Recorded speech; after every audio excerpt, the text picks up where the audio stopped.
बच्चों, हम लोग यहां स्टार्ट करने वाले हैं सॉल्यूशंस के बारे में।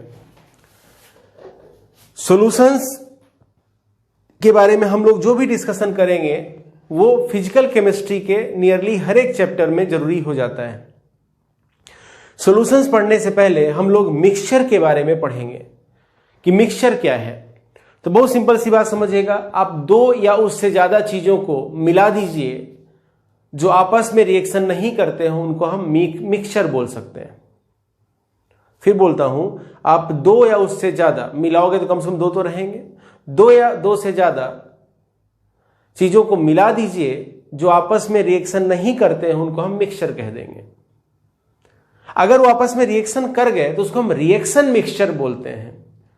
तो जो मिक्सचर का स्टैंडर्ड डेफिनेशन है वो कहता है कि ऐसा कोई भी कंपोजिशन जिसमें कि जो भी कंपोनेंट्स है, ऑब्वियस है दो या उससे ज्यादा होंगे, वो आपस में रिएक्शन ना करते हैं, उसको मिक्सचर बोल देंगे। जैसे एग्जांपल की बात करें, पानी लिया, वाटर के अंदर शुगर डिसॉल्व कर दिया, तो एक कंपोनेंट हो गया वाटर, दूसरा कंपोनेंट हो गया शुगर, मिक्सचर हो गया। आपने वाटर लिया, वाटर के अंदर शुगर डाल दिया, वाटर के अंदर उसी के अंदर, जैसे मान लो मैंने यहां पर क्या किया, मैंने यहां पर ये एक कंटेनर लिया, ध्यान समझिएगा, एक कंटेनर लिया, इस कंटेनर में यहां पर पानी भरा हुआ है। अब इसके अंदर मैंने NaCl डाल दिया, मान लो मैंने दिखा दिया ये NaCl हो गया। मैंने इसके अंदर शुगर डाल दिया, ऐसे बहुत सारी चीजें मिक्स करते गए, तो इसको हम क्या बोल देंगे, मिक्सचर बोल देंगे। तो एक कंपोनेंट हो गया वाटर, एक हो गया NaCl, एक हो गया शुगर। किसी का मन किया इसमें लेमन भी डाल दिया थोड़ा सा, ठीक है ना, किसी का मन किया कोई कलरिंग एजेंट डाल दिया। तो ये सब, ये किसका कैटेगरी है, मिक्सचर का कैटेगरी है।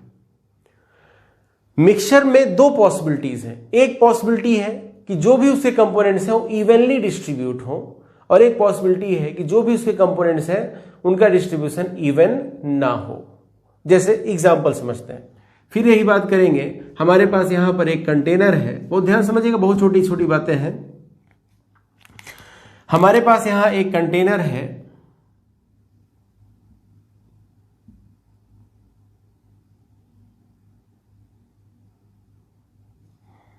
इसमें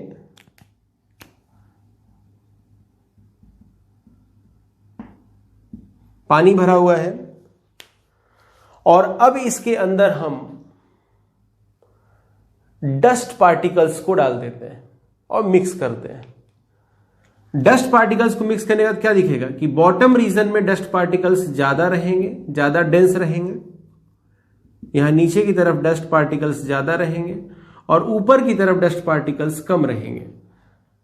जैसे हम ऊपर जाते जाएंगे against the gravity, dust particles का डेंसिटी कम होता जाएगा। यहां हमको बहुत ज्यादा डस्ट मिलेगा, यहां ऊपर की तरफ डस्ट पार्टिकल्स कम दिखेंगे। मतलब यहां पर डिस्ट्रीब्यूशन कैसा है, अनइवन है, अनइवन डिस्ट्रीब्यूशन है।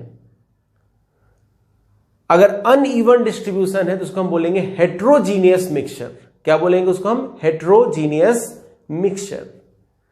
इसमें नीचे से निकालोगे तो डस्ट ज्यादा मिलेगा, ऊपर से निकालोगे डस्ट कम मिलेगा। Means in this case distribution of the components is not even, and if distribution of components of the mixture is not even, then it is called heterogeneous mixture। इसका एक बहुत अच्छा एग्जांपल होता है कि जैसे मान लो बहुत से लोग क्या करते हैं, चोरी करने के लिए कोई भी मतलब कुछ खाने का चीज है, जैसे गेहूं है मान लो, या फिर चावल है, उसमें क्या करते हैं, कंकड़ पत्थर मिला देते हैं। अब आप उसमें देखो कि कंकड़ पत्थर क्या होगा, नीचे रहता है ज्यादा, ऊपर रहता है कम। मान लो एक बोरी है, उसमें गेहूं भरा हुआ है, या एक बोरी उसमें चावल भरा हुआ है, उसमें किसी ने कंकड़ पत्थर मिला दिया है।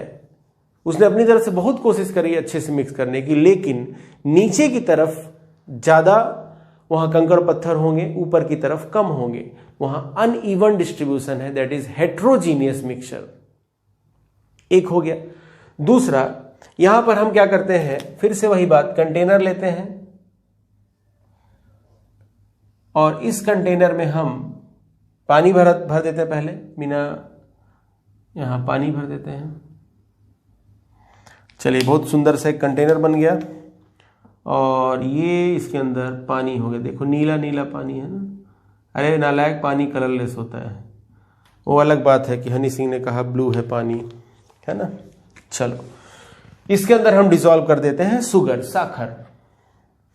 साखर डिसॉल्व कर दिया तो क्या होगा, अब ये साखर हो गया इसके अंदर डिसॉल्व, ये मान लो शुगर पार्टिकल्स हो गए इस तरीके से, ठीक है। अब मैंने कुछ जुगाड़ बिठाया। मैंने क्या किया, यहां से एक पाइप लगा दिया निकालने के लिए लिक्विड, एक यहां से पाइप निकाल दिया लिक्विड निकालने के लिए, सॉल्यूशन को निकालने के लिए। यहां से तुम टेस्ट करो निकाल करके, ऊपर की तरफ से लिक्विड निकालो, टेस्ट करो। यहां से निकाल के नीचे की तरफ से निकाल करके टेस्ट करो। कहां पर तुमको शक्कर ज्यादा लगेगा, साखर का टेस्ट कहां ज्यादा आएगा? आंसर हर जगह सब आपको बराबर लगेगा। आप घर पे भी एक्सपेरिमेंट कर सकते हो। जैसे मान लो मम्मी ने भाजी बनाया, उसमें नमक डाल दिया, salt, table salt, NaCl, meat. अब उसमें भाजी बन गया। अब क्या करो, भाजी बिल्कुल ऊपर से निकालो और कुछ कोशिश करके नीचे से निकाल लो, है ना। कढ़ाई फोड़ दो, नीचे से निकाल लो। ऊपर से टेस्ट करोगे और नीचे से टेस्ट करोगे, तुम्हें उसके अंदर जो सॉल्ट है उसका टेस्ट क्या लगेगा, सेम लगेगा कि नहीं लगेगा? ऐसा तो नहीं होगा ऊपर वाला कम सॉल्टी लगेगा, नीचे वाला ज्यादा सॉल्टी लगेगा, ऐसा नहीं होता। तो सॉल्ट का टेस्ट आपको ऊपर, मिडिल, बॉटम सब जगह सेम लग रहा है, क्योंकि उस मिक्सचर के अंदर NaCl इवनली डिस्ट्रीब्यूट है, सिमेट्रिकली डिस्ट्रीब्यूटेड है। अगर ऐसा कंडीशन है, और आप भी जैसे पानी है उसमें नमक डाल दो, शुगर डाल दो, ठीक है ना।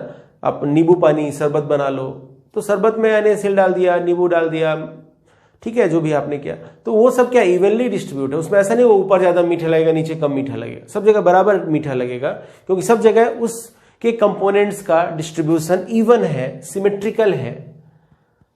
ऐसे मिक्सचर्स को हम बोलते हैं होमोजीनियस मिक्सचर। और एक्चुअल बात है कि होमोजीनियस मिक्सचर को ही सॉल्यूशन कहा जाता है। ध्यान से सुनिएगा, होमोजीनियस मिक्सचर इज सॉल्यूशन। मैं ऐसा इसलिए एम्फेसाइज कर रहा हूं क्योंकि मैक्सिमम लोग ऐसा गलती करते हैं कि सॉल्यूशन दो टाइप के हैं, homogeneous and heterogeneous. That is wrong. Mixture दो टाइप के हैं, homogeneous mixture and heterogeneous mixture. Mixtures are of two type. Homogeneous mixture means mixture in which components are evenly distributed. Heterogeneous mixture means mixture in which components are unevenly distributed. और उसमें से जो homogeneous mixture है उसी को हम solution कहते हैं। तो solution is always a homogeneous mixture. बहुत बार बच्चे गलती करते हैं कि सॉल्यूशन होमोजीनियस हेटेरोजीनियस होता है, ये गलत है। सॉल्यूशन होमोजीनियस ही होता है। आप एनसीईआरटी उठाएंगे तो उसमें आपको मिल जाएगा। तो अगर हम यहां बात करें mixture, if two or more non reactive substances are present together then it is called mixture. Mixture होने के लिए दो या उससे ज्यादा सब्सटेंसेस को एक साथ होना जरूरी है, जो कि आपस में रिएक्शन नहीं करते हो। रिएक्शन करने की कंडीशन में उसको हम रिएक्शन मिक्सचर नाम देते हैं, मिक्सचर नहीं बोलते। आगे, mixtures are of two type. Homogeneous mixture, even, homogeneous mixture मतलब जिसमें इवेंट डिस्ट्रीब्यूशन हो कंपोनेंट्स का, even distribution of the components. Heterogeneous mixture, uneven distribution of the components. ठीक है, उसके बाद अगला आप देखें सॉल्यूशन। पढ़ें डेफिनेशन क्या लिखा है। होमोजीनियस मिक्सचर, सॉल्यूशन के लिए कंडीशन पहले लगा दिया कि होमोजीनियस मिक्सचर है। Homogeneous mixture of to or more non reactive substances is called solution. Non reactive substances का होमोजीनियस मिक्सचर क्या कहलाएगा? सॉल्यूशन कहलाएगा। Homogeneous mixture of to or more non reactive substances is called solution. तो ध्यान रखिएगा कि जो सॉल्यूशन है वो क्या होता है? होमोजीनियस ही होता है। ये सॉल्यूशन का डेफिनेशन हो गया। अब जब सॉल्यूशन है तो वो बात आता है कि सर उसमें कितने कंपोनेंट हो सकते हैं? तो आंसर है दो या उससे ज्यादा, कुछ भी हो सकते हैं। जैसे मान लो पानी लिया, पानी में तुमने नमक डाल दिया, पानी में तुमने साखर डाल दिया, पानी में तुमने लेमन डाल दिया, किसी का मन किया तो कलर भी डाल दिया, जो जो मन करे उसके अंदर भर दो। तो कंपोनेंट कितने हो गए? पानी लिया एक कंपोनेंट, उसमें नमक डाला दूसरा कंपोनेंट, उसमें तुमने शुगर डाल दिया तीसरा कंपोनेंट, उसमें तुमने लेमन डाल दिया चौथा कंपोनेंट, उसमें तुमने कुछ फ्लेवर डाल दिए पांचवा कंपोनेंट। तो कंपोनेंट्स तो बहुत सारे हो सकते हैं, 2 या उससे ज्यादा कुछ भी हो सकते हैं कंपोनेंट्स का नंबर। लेकिन उन सभी कंपोनेंट्स में जो सबसे ज्यादा अमाउंट में प्रेजेंट होगा जनरली उसको सॉल्वेंट बोलते हैं। ध्यान रखिएगा, जनरली मैंने बोला पानी लिया, मान लो 1 लीटर पानी लिया, उसमें तुमने 10 ग्राम शुगर डाल दिया, 1 ग्राम NaCl डाल दिया, 4 ml तुमने उसमें लेमन जूस डाल दिया, तुमने उसमें 2 ml कोई फ्लेवर डाल दिया। सबसे ज्यादा क्या है? पानी है। तो पानी क्या कहलाएगा? सॉल्वेंट, और बाकी सब क्या कहलाएंगे? सॉल्यूट। लेकिन ये जनरली ऐसा कहा जाता है। तो सॉल्यूशन के कंपोनेंट्स के लिए 2 टर्म आता है, एक आता है सॉल्वेंट और एक आता है सॉल्यूट। तो जनरली ध्यान देना, मैं बोल रहा हूं generally the component which is present in excess amount, ज्यादा अमाउंट में जो है, is called solvent, and the component और components which are present in smaller amount are called solute और सॉल्यूट्स। 2 से ज्यादा भी तो हो सकते हैं ना, बट जनरली ऐसा कहा गया। जैसे मान लो तुमने पानी लिया, उसमें शुगर डाला, मिलाने के बाद फाइनल सॉल्यूशन कैसा है? पानी लिक्विड था, शुगर सॉलिड था। देखो ध्यान से, पानी लिक्विड है और साखर सॉलिड है, मिला दो दोनों को, फाइनल सॉल्यूशन कैसा है? लिक्विड है। ज्यादा कौन था? पानी को हमने क्या बोला? Solvent.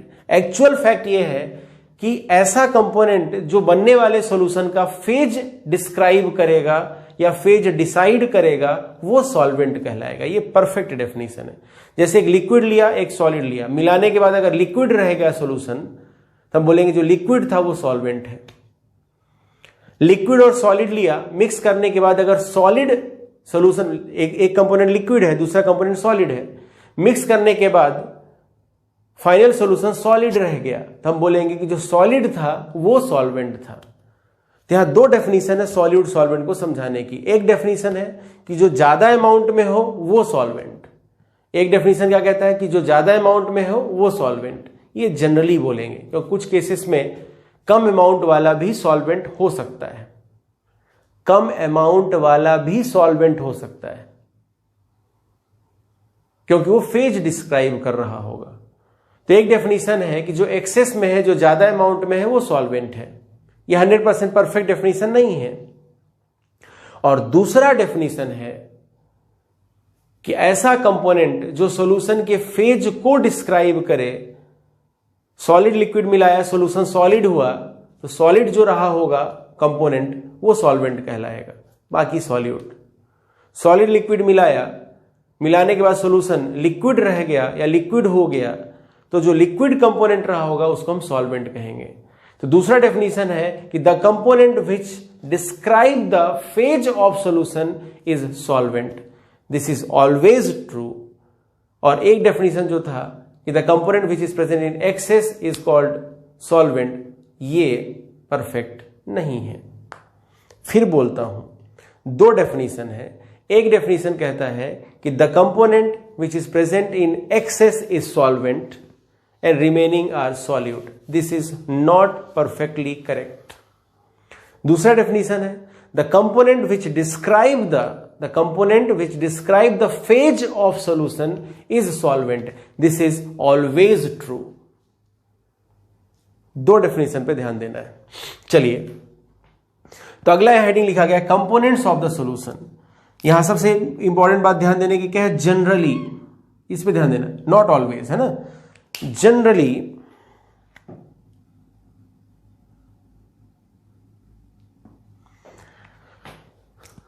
Generally, the component which is present in excess is called solvent, and the component or components ज्यादा भी हो सकते हैं एक से, component of solution which is present in a small quantity is called solute.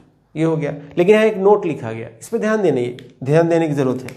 ये नोट बहुत important है और ये एनसीईआरटी का पॉइंट है, कोई फालतू इधर उधर का नहीं है, कोई हाई फाई किताब नहीं, एनसीईआरटी सरकारी किताब। The component of solution which is which describe the component of solution which describe the phase of solution is called solvent. अब बाकी जो बचेगा वो क्या कहलाएगा? सॉल्यूट कहलाएगा. अब मैंने क्या बोला, सॉल्यूशन में कितने कंपोनेंट हो सकते हैं? आंसर 2 या उससे ज्यादा. पानी और शुगर 2 कंपोनेंट, पानी शुगर प्लस सॉल्ट 3 कंपोनेंट, पानी sugar plus salt plus lemon juice 4 component. Components तो बहुत सारे हो सकते हैं. अगर किसी कम से कम 2 कंपोनेंट तो रहेंगे, तभी तो मिक्सचर बनेगा और तभी तो सॉल्यूशन की बात आएगी. ऐसा सॉल्यूशन जिसमें 2 कंपोनेंट हैं उसको हम बोलेंगे बाइनरी सॉल्यूशन. ऐसा सॉल्यूशन जिसमें 2 कंपोनेंट्स हैं उसको हम बोलेंगे बाइनरी सॉल्यूशन. और ऐसा सॉल्यूशन जिसमें 3 कंपोनेंट है उसको बोलेंगे टर्नरी सॉल्यूशन. जिसमें 4 कंपोनेंट्स उसको बोलेंगे क्वाटनरी सॉल्यूशन. बाई मतलब 2, टर मतलब 3, क्वाट मतलब 4. The solution which contains 2 components is binary solution. Solution which contains 3 components is ternary solution. Solution which contains 4 components is called quaternary solution. ऐसे नाम बढ़ते जाएंगे. ठीक है, आप इनको नोट कर सकते हैं. इसके आगे हम लोग फिर बात करेंगे. नोट करिए.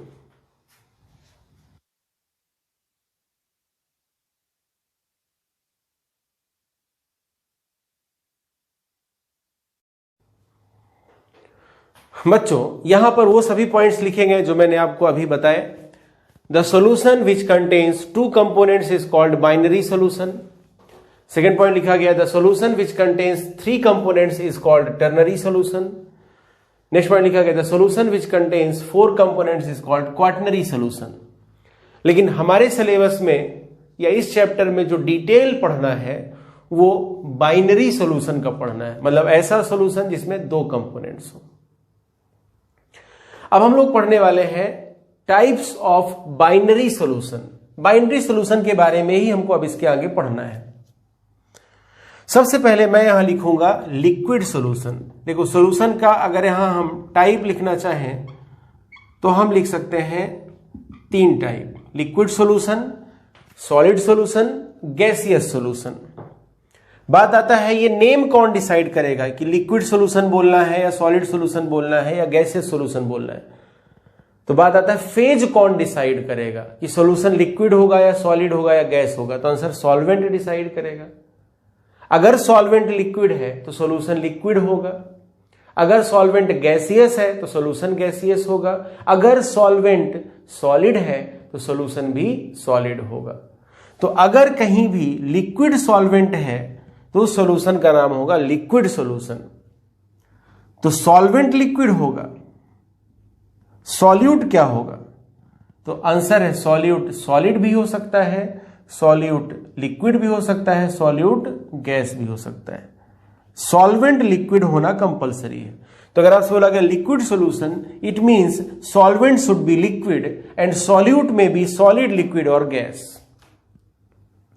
क्योंकि सॉल्यूट कुछ भी रहे, अगर सॉल्वेंट लिक्विड है तो सॉल्यूशन का फेज लिक्विड होगा और सॉल्यूशन का फेज लिक्विड होगा तो उस सॉल्यूशन का नाम हो जाएगा लिक्विड सॉल्यूशन. तो name liquid solution is based on the state of solvent. If solvent is liquid then solution will be said to be liquid solution. If solvent is in solid phase then solution will be said to be solid solution, and if solvent is in gaseous state then solution will be said to be gaseous solution. Means name of solution is based on the nature or state of solvent. ये हो गया. Solvent liquid है, solute कुछ भी हो सकता है. अब अपन एग्जांपल्स की बात करें, लिक्विड और सॉलिड. ध्यान रख, अब पहचानना कैसे भाई, सॉल्यूट कम होगा, लिक्विड ज्यादा होगा. सबसे अच्छा एग्जांपल है शुगर सॉल्यूशन. घर में अपन बनाते ना शुगर सॉल्यूशन. जैसे मान लो कि किसी को गुलाब जामुन बनाना है, ठीक है, तो रसगुल्ला है ना, तो उसमें अपन क्या करते हैं, शुगर सॉल्यूशन बनाते हैं ना, शुगर सिरप जिसको बोलते हैं. तो इसमें क्या है, शुगर है, सॉलिड और वाटर है लिक्विड. रटना कुछ नहीं, लॉजिकल है। अब देखो इसमें ज्यादा कौन होता है, क्या करते हो आप, ऐसा करते हो क्या 5 किलो शक्कर ले लिया और उसमें 10 ml पानी डाल दिया, ऐसा करते हो क्या? नहीं, आप क्या करते हो, पानी ज्यादा लेते हो। मान लो 2 लीटर पानी लिया, उसमें आधा केजी, 200 ग्राम, 250 ग्राम शुगर डाल दिया। तो लिक्विड मीन्स वाटर ज्यादा होता है, शुगर कम होता है। तो लिक्विड और फाइनल सॉल्यूशन भी लिक्विड ही रहता है। अच्छा एक बात और, यहां पूछा जाए कि आप इस सॉल्यूशन का नाम क्या बोलेंगे, शुगर इन वाटर या वाटर इन शुगर? ज्यादा कौन है, वाटर ज्यादा है, शुगर कम है, तो इसको हम बोलेंगे शुगर इन वाटर। क्या बोलेंगे इसको हम? Sugar in water. Best example आप जानते हो, आप यहां पर शुगर सिरप की जगह में नमक ले लो, NaCl ले लो, पानी में डिसॉल्व कर दो। NaCl सॉलिड है, पानी लिक्विड है। पानी ज्यादा लेते हैं अपन और उसमें NaCl डाल देते हैं थोड़ा सा, सॉलिड कम है, लिक्विड पानी ज्यादा है। हम क्या बोलेंगे, वाटर इन NaCl या NaCl इन वाटर? आंसर होगा NaCl इन वाटर। एक्चुअल क्या है, NaCl is dissolve in water. तो यहां NaCl सॉलिड है और वाटर लिक्विड है। This is solid in liquid solution. इसको हम क्या बोलेंगे, किसको किसमें डिसॉल्व किया? Solute is dissolve in solvent, solute is dissolve in solvent, solid in liquid. इसको क्या बोलेंगे, सॉलिड इन लिक्विड। क्वेश्चन ऐसा पूछा जाता है कि किस तरह का सॉल्यूशन, आंसर है सॉलिड इन लिक्विड टाइप का सॉल्यूशन है। ठीक है, आगे बढ़ते हैं। लिक्विड प्लस लिक्विड, दोनों लिक्विड हो, बहुत बेहतरीन एग्जांपल आने वाला है, ध्यान से देखिए। दुख दर्द की दवा, इथेनॉल, आगे बच्चों ने समझ लिया होगा, प्लस वाटर। इथेनॉल लिक्विड है, वाटर भी लिक्विड है, ठीक है ना। अब इसमें कौन ज्यादा होगा, इथेनॉल ज्यादा होगा या पानी ज्यादा होगा? डिपेंड करेगा ना दर्द कितना बड़ा है। अगर किसी को बहुत तकलीफ है, बहुत दुख दर्द में है, तो इथेनॉल ज्यादा होगा, पानी कम होगा। अगर दर्द कम है तो पानी ज्यादा हो सकता है, इथेनॉल कम हो सकता है। तो कितने ml पानी है, कितने ml इथेनॉल है, ये तो डिपेंड करेगा दुख दर्द कितना है। फिर भी इन जनरल वाटर ज्यादा रहता है, इथेनॉल कम रहता है। तो जनरलाइज फॉर्म की बात करें तो this is ethanol in water, दोनों लिक्विड है। किसको सॉल्वेंट बोले, जो ज्यादा होगा, क्योंकि ये भी लिक्विड ये भी लिक्विड। अब कैसे डिसाइड करें, जो ज्यादा होगा दैट विल बी सॉल्वेंट।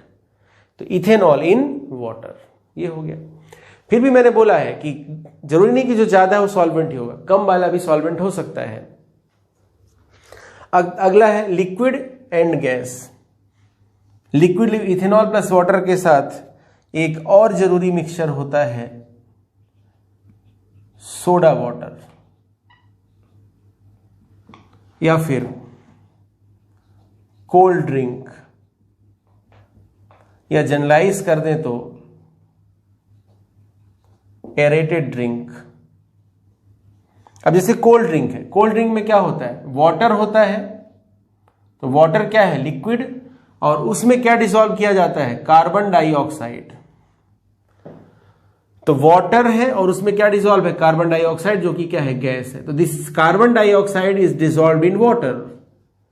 जो कोल्ड ड्रिंक आप पीते हैं उसमें हो एक्चुअल में क्या होता है, पानी होता है और उसमें कार्बन डाइऑक्साइड डिसॉल्व होता है। अब थोड़ा बहुत उसमें फ्लेवर भी डाले जाते हैं, शुगर भी डाला जाता है। मैं उन सबको इग्नोर करके जो मेन कंपोनेंट है उसकी बात कर रहा हूं। ऐसे सोडा वाटर जो है उसमें क्या होता है, पानी होता है और कार्बन डाइऑक्साइड होता है, बस इतना, उसको डिसॉल्व कर दिया, हो गया, that is soda water. Cold drink water and उसमें CO2 डिसॉल्व है। या कोई और एरेटेड ड्रिंक, एरेटेड ड्रिंक मतलब ड्रिंक, लिक्विड ड्रिंक है तो लिक्विड ही होगा, जिसमें कि एयर, मतलब एयर का मतलब यहां पर ऑक्सीजन नहीं, नाइट्रोजन नहीं, एयर का मतलब कोई गैस, गैस डिसॉल्व किया गया हो। और भी एग्जांपल हो सकते हैं, जैसे जो एक्वाटिक लाइफ है, जो पानी में जीव जंतु रहते हैं बेचारे, वो कहां से ऑक्सीजन लें, जो ऑक्सीजन पानी में डिसॉल्व है वही लेंगे ना। फिश है तो फिश को ऑक्सीजन कहां से मिलेगा, उसको पानी के अंदर जो ऑक्सीजन डिसॉल्व है वही मिलेगा ना। तो dissolved oxygen, DO, oxygen dissolve in water, ये भी इसका एग्जाम्पल हो जाएगा। तो लिक्विड सॉल्यूशन में लिक्विड रटना कुछ नहीं है, एग्जाम्पल नॉर्मल तरीके से आप देख सकते हो। लिक्विड ज्यादा चाहिए, पानी ज्यादा ले लो, गैस कम, एरेटेड ड्रिंक्स, दोनों liquid, ethanol plus water, water हो गया सॉल्वेंट, इथेनॉल हो गया सॉल्यूट। पानी ले लो सॉल्वेंट, शुगर डाल दो, solid in liquid, liquid in liquid, gas in, इसको क्या बोलेंगे? Gas in liquid. हम जैसे क्या बोलेंगे? CO2 is dissolve in water, CO2 in water. Oxygen DO, dissolve oxygen जो एक्वाटिक लाइफ के लिए जरूरी होता है, क्या बोलेंगे? Oxygen in water. Soda water के लिए वही बोलेंगे, CO2 इन वाटर। ये हो गया एक कैटेगरी जिसमें कि सॉल्वेंट लिक्विड है। तो लिक्विड सॉल्यूशन कितने हुए total? 3, solid in liquid, liquid in liquid, gas in liquid. ऐसे ही अगला आएगा यहां पर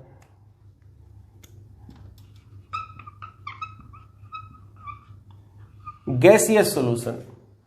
अब जब हम गैसियस सॉल्यूशन की बात करेंगे, मैंने क्या बोला, मैं सब कुछ समझा दूंगा, आपको लिखना है एनसीईआरटी से। इसको लिखने में हम टाइम बिल्कुल भी वेस्ट नहीं करेंगे, ठीक है। तो नेक्स्ट हम देखेंगे एग्जांपल गैसियस सॉल्यूशन। अगर हम गैसियस सॉल्यूशन की बात करें तो सॉल्वेंट क्या होगा? गैस होगा। सॉल्यूट क्या होगा? सॉलिड लिक्विड गैस, कुछ भी हो सकता है। सबसे पहले इसको देखते हैं, gas plus gas. Best example है एयर। एयर में मेन कंपोनेंट क्या है? ऑक्सीजन है अराउंड 78% और नाइट्रोजन है अराउंड 21% और बाकी गैसेस है दूसरे। अब यहां पर क्या है? ऑक्सीजन भी गैस है, नाइट्रोजन भी गैस है। तो गैस गैस दोनों हो, इसका बेस्ट एग्जांपल है ऑक्सीजन और नाइट्रोजन का मिक्सचर, मतलब कि एयर। अच्छा, इसको क्या बोलेंगे? ऑक्सीजन इन नाइट्रोजन बोलेंगे या नाइट्रोजन इन ऑक्सीजन बोलेंगे? सॉरी, ये मैंने गलत कंपोजिशन लिख दिया। Oxygen is around 21% and nitrogen is around 78%। Air में नाइट्रोजन बहुत ज्यादा होता है, ऑक्सीजन कम होता है। क्यों होता है अभी बताऊंगा। तो इसको हम क्या बोलेंगे? ऑक्सीजन इन नाइट्रोजन या फिर नाइट्रोजन इन ऑक्सीजन। ज्यादा कौन है? नाइट्रोजन। तो नाइट्रोजन को हम समझेंगे सॉल्वेंट की तरह और इस ऑक्सीजन को समझेंगे सॉल्यूट की तरह। हम बोलेंगे ऑक्सीजन इन नाइट्रोजन। क्या बोलेंगे? Oxygen in nitrogen. ये नाइट्रोजन का रोल क्या है? बहुत इंपॉर्टेंट बात बताने वाला हूं, ध्यान से सुनिएगा। हमारे इन्वायरमेंट में 78% के आसपास नाइट्रोजन है। नाइट्रोजन के अंदर एक ट्रिपल बॉन्ड है जो कि नॉन पोलर नेचर का है। ट्रिपल बॉन्ड है और साथ में नॉन पोलर नेचर का है। 3 बॉन्ड को तोड़ने में बहुत एनर्जी लगने वाली है, हाई एनर्जी बॉन्ड है, इसको तोड़ने में बहुत एनर्जी लगेगा। इससे फायदा क्या होगा? हमारे इन्वायरमेंट में बहुत सारे फ्लेमेबल मटेरियल्स पड़े हैं, प्लांट्स हैं, मान लो ड्राई कोई ट्री है वो सूख गया, ड्राई ट्री है, ड्राई प्लांट्स हैं, फ्यूल है, हाइड्रोजन, सबसे खतरनाक बात हाइड्रोजन, हाईली एक्सप्लोसिव। तो हमारे इन्वायरमेंट में इतने सारे एक्सप्लोसिव मटेरियल्स पड़े हैं, मतलब जलने वाले मटेरियल पड़े हुए हैं, हाईली फ्लेमेबल। हमारे इन्वायरमेंट में जलने वाले मटेरियल्स जो जल्दी जल जाते हैं पड़े हुए हैं, और जलाने वाला ऑक्सीजन भी पड़ा हुआ है। 2 चीजें चाहिए। जैसे मान लो आप कागज जलाते हो तो जलने वाला हो गया कागज और जलाने वाला हो गया ऑक्सीजन। आपकी कार में, आपकी गाड़ी में फ्यूल जलता है, फ्यूल का कंबस्टन होता है, बर्निंग होता है, तो जलने वाला हो गया फ्यूल, जलाने वाला हो गया ऑक्सीजन। हमारे इन्वायरमेंट में जलने वाले बहुत सारे मटेरियल्स पड़े हुए हैं जो बर्न हो सकते हैं, बर्न होने वाले मटेरियल्स बहुत सारे पड़े हुए हैं। प्लांट्स हैं, बहुत सारे हाइड्रोकार्बन्स हैं, हाइड्रोजन सबसे बड़ी बात है, जलने वाला पड़ा हुआ है, जलाने वाला भी पड़ा है ऑक्सीजन, लेकिन आग नहीं लग रही है। कौन रोक रहा है इसको जलने जलाने से? आंसर है नाइट्रोजन रोक रहा है, क्योंकि हमारे इन्वायरमेंट में इतना ज्यादा नाइट्रोजन है और नाइट्रोजन के पास नॉन पोलर ट्रिपल बॉन्ड है जिसकी बॉन्ड एनर्जी बहुत ज्यादा है, इसलिए नाइट्रोजन ऑलमोस्ट इनर्ट गैस है। ये रिएक्शन नहीं होने देगा, रिएक्शन भी नहीं करेगा। इतना ज्यादा इनर्टनेस आ गया मीडियम के अंदर इस नाइट्रोजन की प्रेजेंस की वजह से कि आग नहीं लग रहा है, जल नहीं रहा, कुछ भी कंबस्शन नहीं हो रहा है। हमारे इन्वायरमेंट में से नाइट्रोजन हटा दो, जलना चालू हो जाएगा, आग लग जाएगी। ध्यान से सुनिएगा, बोल रहा हूं फिर से। हमारे इन्वायरमेंट में जो नाइट्रोजन पड़ा, इसका क्या रोल है? जिस दिन ऊपर वाले की खिसक गई, नहीं धरती वाले बहुत नाटक कर रहे हैं, इनको निपटाओ, कुछ नहीं करना है, ज्यादा ताम झाम भगवान को नहीं करने की जरूरत है। उसको क्या, नाइट्रोजन को निकाल लेना, आ जा नाइट्रोजन भाई, आ जा तू वापस। नाइट्रोजन को बुला लिया। उसके बाद क्या है, जलाने वाला ऑक्सीजन पड़ा है, जलने वाले न जाने कितने पड़े हैं, स्वाहा। समझ गए? तो इंपॉर्टेंट बात यह है कि जो नाइट्रोजन है वो हमारे इन्वायरमेंट को इनर्टनेस प्रोवाइड करता है, हमारे इन्वायरमेंट को कंबशन से बचाता है। नाइट्रोजन एक इनर्ट गैस की तरह काम करेगा, क्योंकि इसके पास नॉन पोलर ट्रिपल बॉन्ड है, जिसकी बॉन्ड एनर्जी बहुत ज्यादा है। इसका रिएक्शन इजीली किसी के साथ नहीं होगा, और अगर नाइट्रोजन इन्वायरमेंट में आ जाए, इतनी ज्यादा किसी भी रिएक्शन मिक्स के साथ इन्वायरमेंट में आ जाए, तो वो रिएक्शन को भी होने से रोक देगा या रिएक्शन के होने के चांसेस को कम कर देगा। सोचो अगर नाइट्रोजन नहीं होता, बाबा रामदेव कहते प्राणायाम करो, सांस लिया, ऑक्सीजन अंदर, नाइट्रोजन नहीं है, ध्यान रखना, हाइड्रोजन भी गया, जल गया, स्वाहा। बाबा रामदेव ने बोला प्राणायाम करो, हो गया, खेल खत्म। सब कौन रोक रहा है जलने जलाने से? नाइट्रोजन रोक रहा है, ध्यान रखिएगा, बहुत इंपॉर्टेंट बात है। अब दूसरे, अब मैंने क्या बोला, सॉल्यूशन क्या होता है? Homogeneous mixture of to or more non reactive substances. अगर हमें गैसियस मिक्सचर बनाना है, नॉन रिएक्टिव होने चाहिए सब्सटेंसेस, अगर हमें गैसियस मिक्सचर बनाना है तो बेस्ट होगा सॉल्वेंट नाइट्रोजन। तो best solvent for gaseous mixture is nitrogen. Why nitrogen? Because it is non reactive and present in large quantity. बहुत सारे हैं इनर्ट गैसेस, हीलियम है, नियॉन है, आर्गन है, क्रिप्टन है, जेनॉन है, रेडॉन है, an number of inert gases है, बट उनमें से बेस्ट कौन होगा हमारे लिए? सॉल्वेंट नाइट्रोजन होगा, क्योंकि inertness helium, neon, argon, krypton, xenon में भी है, इनर्टनेस नाइट्रोजन में भी है, बट नाइट्रोजन की क्वांटिटी बहुत ज्यादा है। तो बेस्ट सॉल्वेंट, बिकॉज आपको पता है सॉल्यूशन का डेफिनेशन बोलता है कि component should be non reactive, तो best solvent for the gaseous solution is nitrogen. Best solvent for the gaseous solution is nitrogen. ये हो गई बात। अब यहां पर हम गैस और सॉलिड, यहां हम क्या बोलेंगे? सॉलिड, ये क्या होगा? सॉलिड इन गैस, और गैस क्या लेंगे? नाइट्रोजन। इसको हम क्या बोलेंगे? लिक्विड। ऐसे ही एग्जांपल सीखेंगे तो इजी रहेगा समझना। लिक्विड इन गैस, और गैस क्या लेने वाले हैं हम? नाइट्रोजन। जो लिक्विड हम लेते हैं, एनसीईआरटी के एग्जांपल की बात करें तो वो है क्लोरोफॉर्म, और जो सॉलिड हम लेते हैं वो है कैम्फर, कपूर। आता है ना कपूर, कैम्फर पूजा में यूज होता है। करीना कपूर मत समझना नालायक। देखो कैम्फर क्या है? सॉलिड है। आपने कपूर तो देखा होगा, सॉलिड होता है। क्लोरोफॉर्म, क्लोरोफॉर्म नहीं देखा होगा, मैं याद दिलाता हूं, मूवीज में देखते हो कि कॉटन में एक लिक्विड डालते हैं, जैसे नाक पे लगाते हैं, सामने वाला बेहोश, वो लिक्विड ही तो होता है, तभी तो रुमाल में डाल दिया, हैंकी में डाल दिया और उसको रख दिया, तो लिक्विड है। तो chloroform is liquid, camphor is solid. Nitrogen ले लिया हमने सॉल्वेंट, तो हमने क्या बोला? Solid in gas, liquid in gas. Solid क्या यूज करेंगे? कैम्फर। लिक्विड क्या लेंगे? क्लोरोफॉर्म। तो camphor in nitrogen is the example of solid in gas gas, solid in gas solution. Chloroform in nitrogen is the example of liquid in gas solution, and oxygen in nitrogen means air is the example of gas in gas solution। सीधी बात है, solute in solvent ही बोलना है आपको। ये हो गया दूसरा category, ठीक है, सिंपल है। आपको यहां पे ध्यान देने की जरूरत है कि तीनों केसेस में हमने जो सॉल्वेंट लिया है that is nitrogen. Why nitrogen? Because nitrogen is inert gas, और इनर्ट का मतलब ये नहीं होगा किसी से रिएक्शन नहीं करेगा, इनर्ट का मतलब हुआ कि नॉर्मल कंडीशंस में रिएक्शन नहीं करेगा, ठीक है।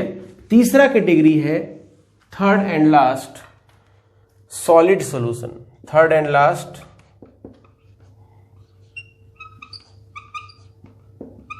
Solid solution. सॉलिड सॉल्यूशन देखना है तो उसके लिए सॉल्वेंट क्या होना चाहिए? सॉल्वेंट होना चाहिए सॉलिड। सॉल्वेंट क्या होना चाहिए? सॉलिड।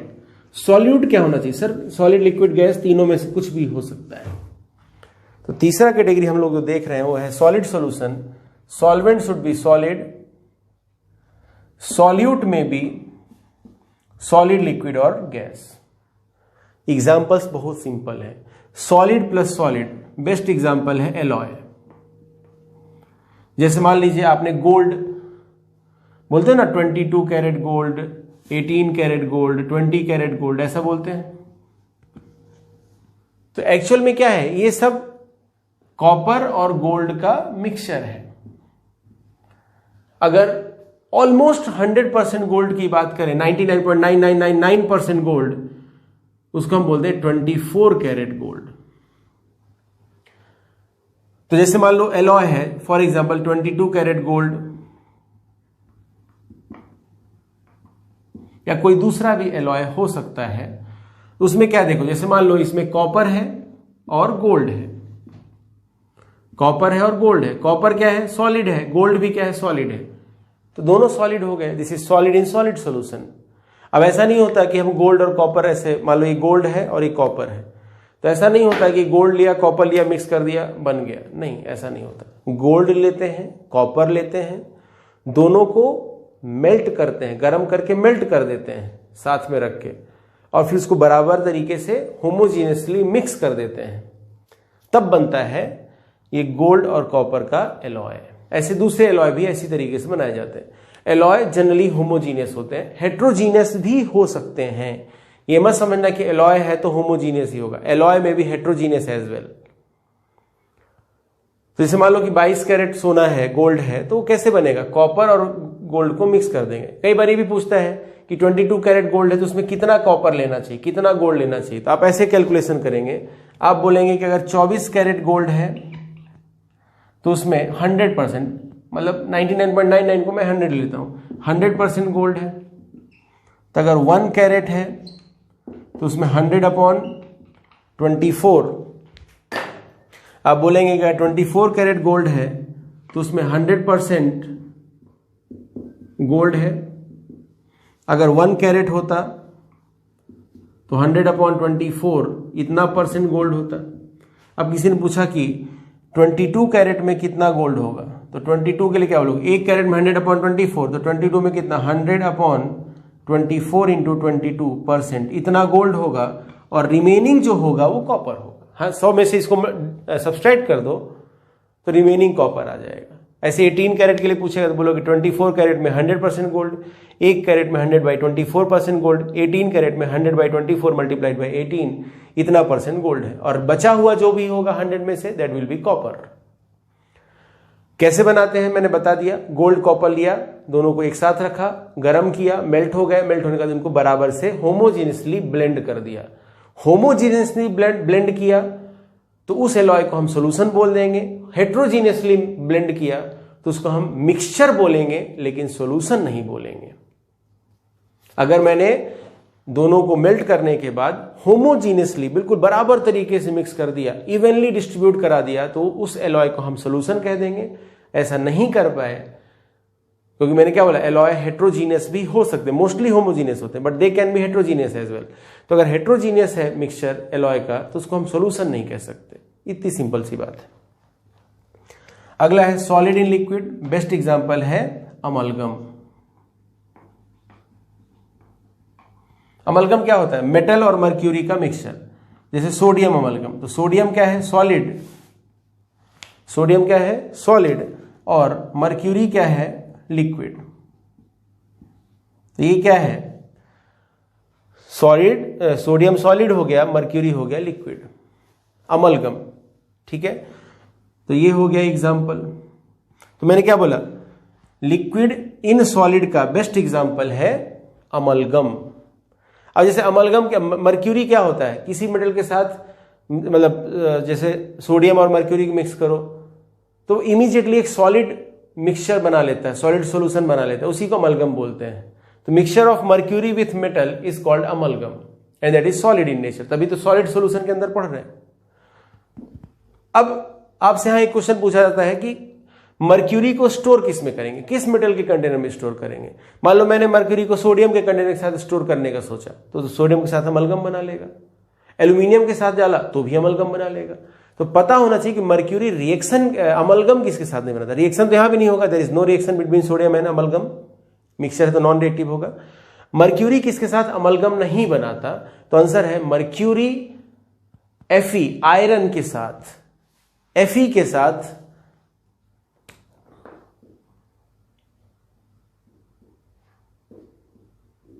आयरन के साथ अमलगम नहीं बनाता, इसलिए मर्क्यूरी को Fe के कंटेनर में स्टोर किया जाता है। क्वेश्चन पूछा जा सकता है कि mercury is stored in, answer जाएगा mercury can be stored in the containers of iron और स्टील।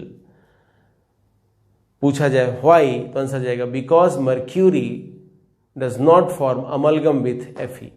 एक बहुत इंपॉर्टेंट क्वेश्चन यहां बनता है।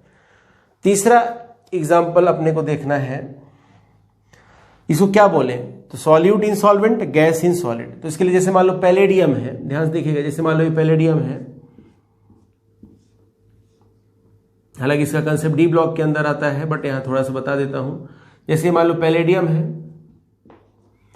पैलेडियम के अंदर छोटे छोटे पोर्स होंगे, इस पोर के अंदर गैसेस ट्रैप हो जाएंगे, मेनली सेकेंड पीरियड के, जैसे कि हाइड्रोजन फर्स्ट पीरियड का है और बाकी सेकेंड पीरियड के गैसेस जैसे ऑक्सीजन, नाइट्रोजन, ये सब यहां ट्रैप हो जाते हैं। तो पैलेडियम के अंदर ये हाइड्रोजन गैस यहां पर ट्रैप हो गया क्योंकि इसके पोर साइज से मैच कर जा रहा है। इसको हम इंटरस्टिशियल कंपाउंड बोलते हैं, बहुत सारी कहानी है, फिलहाल अपन यहां पे फोकस करें। तो ये पैलेडियम हो गया, इस पैलेडियम के अंदर ये गैस ट्रैप है। अगर ये गैस होमोजीनियसली डिस्ट्रीब्यूटेड हो गया तो ये क्या हो गया, gas hydrogen in palladium solid. तो आंसर जाएगा, आप यहां 3 एग्जांपल हो गए सॉलिड सॉल्यूशन के। सॉलिड इन सॉलिड एलॉय, जैसे कि 22 carat gold, 18 carat gold, 20 carat gold, ये सब। Liquid in solid amalgam, best example, sodium इसमें सॉलिड है, अमलगम इसमें लिक्विड है। जैसे मैंने सोडियम अमलगम बोला, ऐसे कोई दूसरा अमलगम भी हो सकता है, एल्यूमिनियम अमलगम और दूसरा भी कोई हो सकता है। सोडियम अमलगम हो गया तो सोडियम सॉलिड हो गया, मर्क्यूरी लिक्विड हो गया। ऐसे कोई दूसरा मेटल के साथ भी मर्क्यूरी अमलगम बनाएगा, वो इसका एग्जाम्पल हो जाएगा लिक्विड इन सॉलिड का। गैस इन सॉलिड का बेस्ट एग्जाम्पल है hydrogen gas trapped in palladium, hydrogen gas trapped in palladium. ये यहां पर कुछ इंपॉर्टेंट बातें हो गई। मैंने क्या बोला, टाइप्स ऑफ सॉल्यूशन आपको पढ़ना कहां से है, एनसीईआरटी से पढ़ना है। टाइप्स ऑफ सॉल्यूशन कहां से पढ़ना है आपको, एनसीईआरटी से पढ़ना है। उसमें आपको जिस तरीके से मैंने पढ़ाया सेम उसी तरीके से लिखा रहेगा। आपने क्या देखा कि सॉलिड लिक्विड इस फेज के बेसिस पे अगर हम देखें तो सॉल्यूशन के 3 नाम हुए, solid solution, liquid solution, gaseous solution. लेकिन टोटल अगर काउंटिंग करें तो सॉलिड सॉल्यूशन में 3 टाइप, ध्यान से सुनिएगा, सॉलिड सॉल्यूशन में 3 टाइप, लिक्विड सॉल्यूशन में 3 टाइप और गैसियस सॉल्यूशन में 3 टाइप। इस तरीके से 9 टाइप के सॉल्यूशन हो गए। तो टोटल कितने बाइनरी सॉल्यूशन हो गए, 9 हो गए। आगे हम लोग कोलॉइडल सॉल्यूशन के बारे में पढ़ते हैं, वहां पर भी ऐसे ही आएगा, सॉलिड के साथ 3, लिक्विड के साथ 3, गैस के साथ 2। गैस और गैस कोलॉइड नहीं बनाते, तो पूछा जाता है कोलॉइडल सॉल्यूशन कितने होंगे सॉल्यूट सॉल्वेंट के स्टेट के बेसिस में, तो आंसर है 8 होंगे। लेकिन सॉल्यूशन कितने होंगे, 9 होंगे। तो types of solutions on the basis of phase of solute and solvent 9, types of colloidal solution और colloids on the basis of phase of solute and solvent, वहां हालांकि नाम नहीं रहते, फिर भी मैं बोल रहा हूं, आंसर जाएगा 8। लेकिन वो वहां की बात है जब हम सरफेस केमिस्ट्री देखते हैं, इसलिए यहां डिस्कशन नहीं लेते उसका। मैंने क्या बोला यहां पर, कुछ इंपॉर्टेंट पॉइंट्स बोला। एक, nitrogen provide inert medium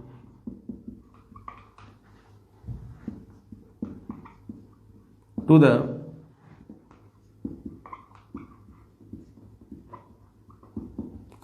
atmospheric gases due to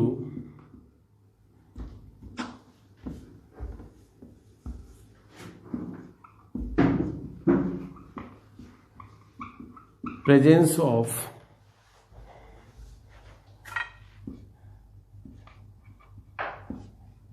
non-polar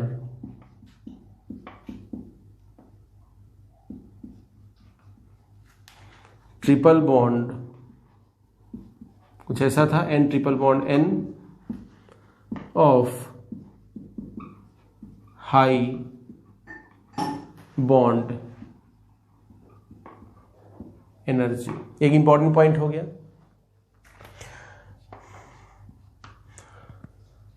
दूसरा इंपॉर्टेंट पॉइंट हमने क्या डिस्कस किया कि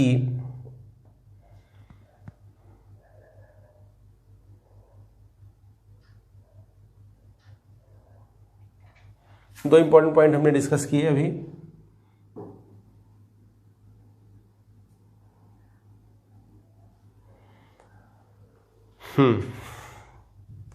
Hg क्या है? लिक्विड इज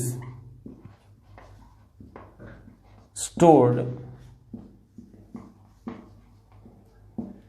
बताओ, अपना ही पढ़ाया भूल जाता हूं, बुजुर्ग हो गया हूं। Stored in the containers, stored in the container of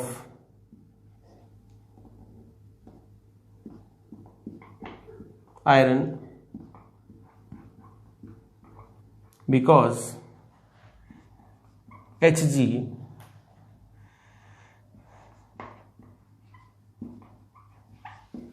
does not form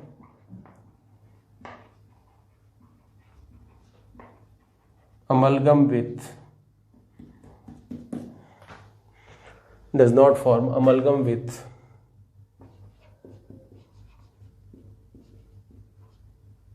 Fe। ये यहां पे दो इंपॉर्टेंट पॉइंट्स हैं जो अभी हमने डिस्कस किए उसमें से।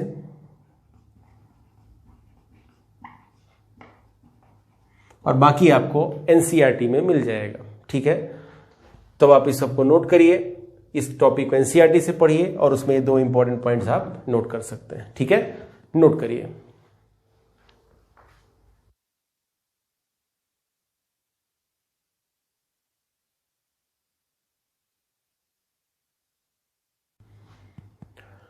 बच्चों, सॉल्यूशन चैप्टर में आगे हम लोगों को कंसंट्रेशन टर्म्स के बारे में पढ़ना है, लेकिन उसके पहले हमको कुछ बेसिक्स पता होने चाहिए, जैसे मोल क्या है, इक्विवेलेंट क्या है, molar mass, equivalent mass, valency factor, ये छोटे छोटे कंसेप्ट्स पता होने चाहिए।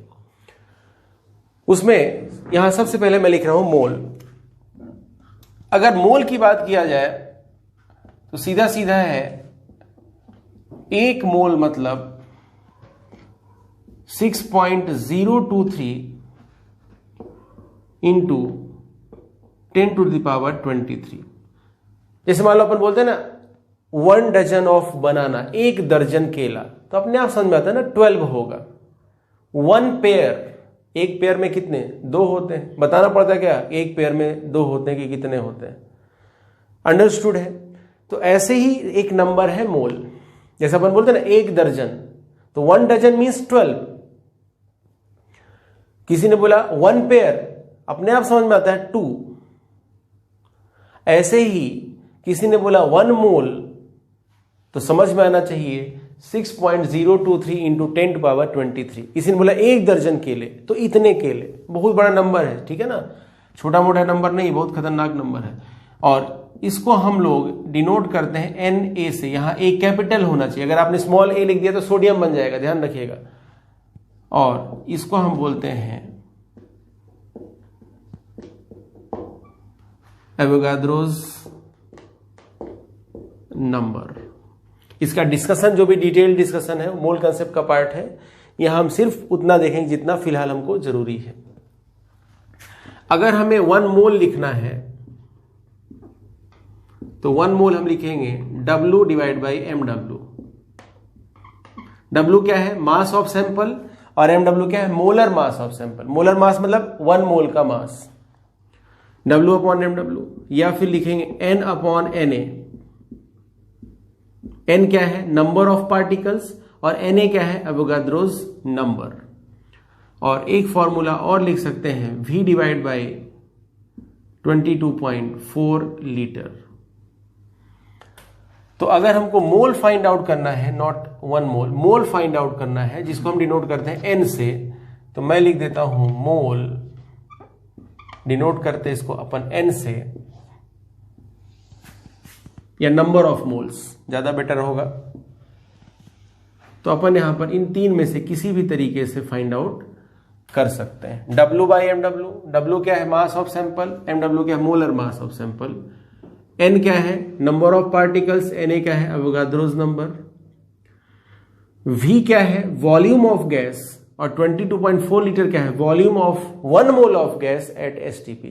जैसे मोलर मास क्या है, 1 मोल का मास है, ऐसी है 1 मोल गैस का वॉल्यूम है STP पर।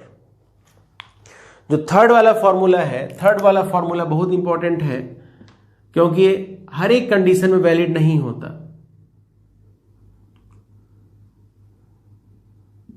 थर्ड फॉर्मूला हर एक कंडीशन में वैलिड नहीं होता। कब वैलिड होता है वो लिखते हैं यहां पर अपन। पहली चीज, this formula is valid for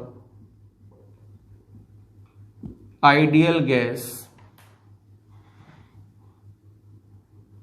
ideal gases और देयर मिक्सचर। आइडियल गैस के लिए वैलिड है या फिर उनके मिक्सचर के लिए वैलिड है। लेकिन गैस दिया है तो हम उसको आइडियल समझ लेंगे। जैसे मान लो ऑक्सीजन गैस दिया, रियल गैस है बट उसको हम आइडियल समझ लेंगे। नाइट्रोजन गैस बोला आइडियल नहीं है, हम आइडियल समझ लेंगे। दूसरी बात, ये फॉर्मूला वैलिड है STP पर, वैलिड एट STP। अभी STP क्या है, तो STP है स्टैंडर्ड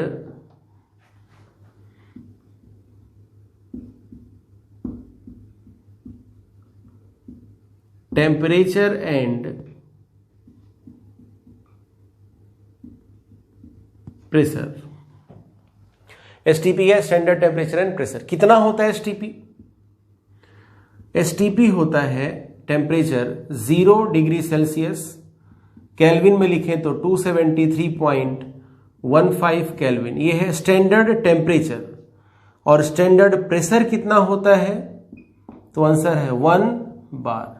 1 बार मतलब एग्जैक्टली 10⁵ पास्कल। ये यहां पर अपन नहीं लिखेंगे, सिर्फ इतना लिखते हैं। एक होता है 1 ATM, उसको हम नॉर्मल प्रेशर बोलते हैं। आप यहां पर नोट की फॉर्म में इसको भी लिख सकते हैं चाहे तो, कि अगर 1 ATM प्रेशर है, दिस इज नॉर्मल प्रेशर। अब देखिए, एक्चुअल बात यह है कि अगर स्टैंडर्ड टेम्परेचर और प्रेशर हो तो 1 मोल आइडियल गैस का वॉल्यूम 22.4 लीटर नहीं होता। बट ये बाई कन्वेंशन बहुत दिनों से चला आ रहा है, आज भी यूज हो रहा है। इसका डिटेल डिस्कशन हम यहां नहीं देखेंगे।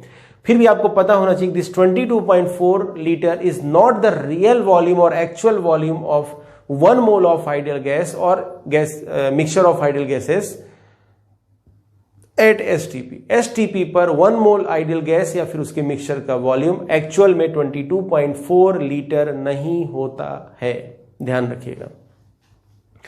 स्टैंडर्ड प्रेशर क्या है, 1 बार, और नॉर्मल प्रेशर है 1 ATM। अगर हम रिलेशन देखना चाहें तो 1 ATM इज इक्वल टू 1.01325 बार, मतलब 1 ATM is slightly greater than 1 बार। ठीक है ना। तो 1 ATM is normal pressure, 1 bar is standard pressure, ध्यान रखिएगा। स्टैंडर्ड टेम्परेचर कितना है, 0 डिग्री सेल्सियस, मतलब 273.15 केल्विन। कभी कभी इसको सिर्फ 273 केल्विन भी लिखा होता है, बट प्रिसाइजली बोले तो इट इज 273.15 केल्विन। ये हो गया मोल के बारे में। 1 मोल मतलब इतना 6.023 पार्टिकल्स।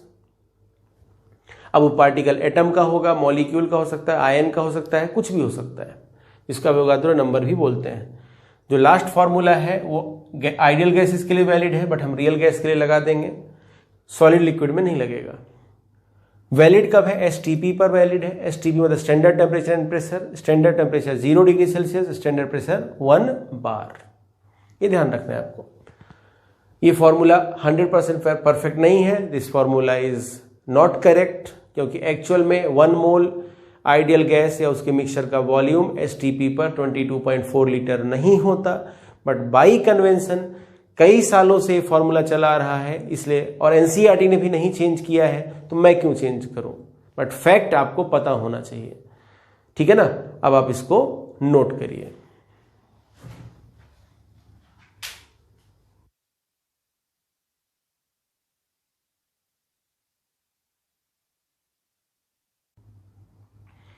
बच्चों, अब हम लोग यहां पर देखेंगे इक्विवेलेंट, या फिर इसको ग्राम इक्विवेलेंट भी कहते हैं।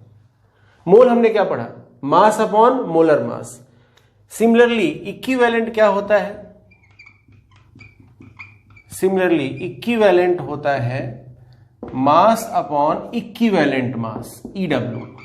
एमडब्ल्यू है तो मोलर मास, ईडब्ल्यू है तो इक्विवेलेंट मास। मोलर मास मतलब 1 मोल का मास, इक्विवेलेंट मतलब 1 इक्विवेलेंट का मास। देखिए, अगर आप इसको ऐसे डायरेक्टली सोचेंगे तो कंफ्यूजन हो सकता है, इसलिए मैंने क्या बोला, मोल का फॉर्मूला आप याद रखिए।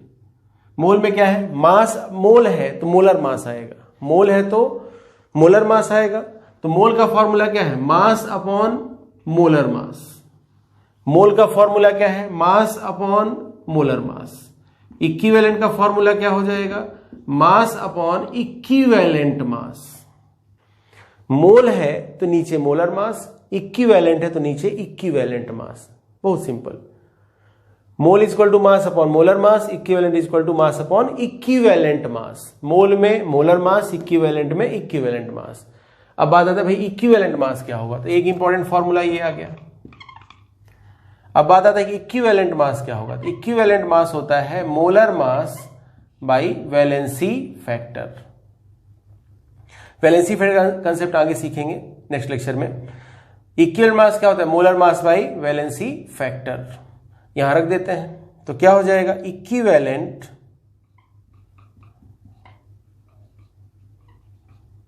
इज इक्वल टू W, और इक्विवेलेंट मास की जब हम लोग क्या लिख सकते हैं? Molar mass by valency factor. इसको रीअरेंज करो तो वैलेंसी फैक्टर ऊपर चला जाएगा, आगे इधर लिख रहा हूं, तो हमारे पास क्या आ जाएगा? इक्विवेलेंट, या ग्राम इक्विवेलेंट भी कह सकते हैं इसको, ठीक है ना। Equivalent is equal to W divide by MW, और ये वैलेंसी फैक्टर ऊपर चला गया, 3 वैलेंसी फैक्टर। अब जरा ध्यान से देखिए, W by MW, mass upon molar mass, क्या बन गया? मोल। तो हमारे पास नेक्स्ट इंपॉर्टेंट फॉर्मूला आ गया, equivalent is equal to mole into valency factor. ये सेकेंड इंपॉर्टेंट फॉर्मूला आ गया अपने पास। तो इक्विवेलेंट क्या होगा? रटना नहीं है, मोल के पास जाइए। मोल क्या था? मास अपॉन मोलर मास। मोल क्या था? मास अपॉन मोलर मास। तो इक्विवेलेंट क्या होगा? इक्विवेलेंट होगा मास अपॉन इक्विवेलेंट मास। मोल है मास अपॉन मोलर मास, तो इक्विवेलेंट हो जाएगा मास अपॉन इक्विवेलेंट मास। ये काम की चीज, इससे आपको समझने में कोई दिक्कत नहीं होगी, आप इजीली इसको याद रख सकते हैं, ठीक है। ये हो गया, दोनों की को रिलेट करना आना चाहिए। MW क्या है? MW है मोलर मास, और EW है